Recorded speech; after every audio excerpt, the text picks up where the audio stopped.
will take those decisions. But if some Djottin son or daughter is in Yaoundé or Douala or Bamenda for instance, was my branch when I was there. It was very, very dynamic. But now they don't even contribute money, or they contributed, send it to people and they go and they don't sit in the meeting. What will you do with them? So the problem is not that we have not tried.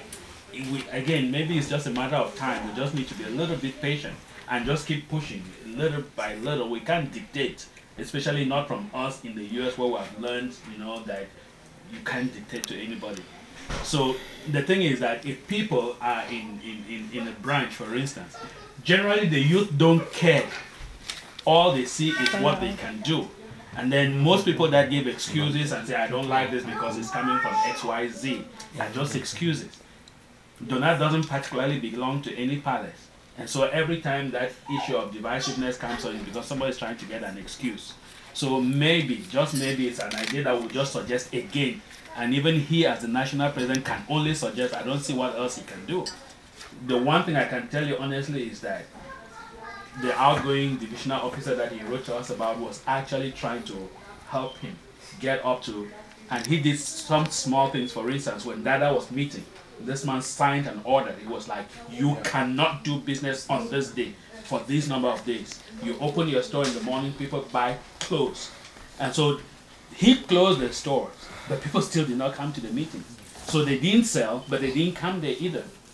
So there are some things that people will just have to understand. Sometimes it's just how we approach them. Djottin people are very complex people. And we're learning with time, how to deal with them. They're very complex people.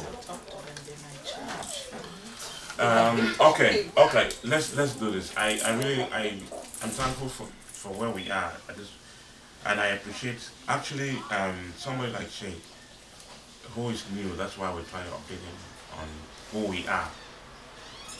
50 years ago, there was no Djottin person in America. We've come to America one after another, and we've been able to make changes back at home. Let's keep it a doctrine, because we can be able to make it happen at home, can make that change at home. We can stampede that thing the funds are doing, and we've proven to be able to do it. So I think if we can press more, those people who are holding the progress of Djottin, keeping on hold, they can be able to release it. So let's keep pressing. Okay. Update. Is that all we have? No, we have the money, social. And, okay, that's social. You guys, social committee. Social committee. Did you guys meet? I need Mani. No, did they do their work or not? They don't. I need Mani. Okay. I need Mani. John and Yvonne, please. Some people want to pass. This. Mani, you are the spokesperson for your committee. No, they're here. Don't you have people know?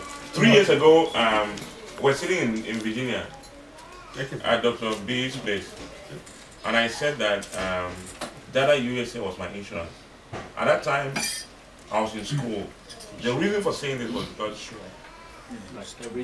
in California, where I am, no person knows me. You guys are going to be coming there, you see what it means. No person knows me, not because I'm not very sociable, but it's because I've been close.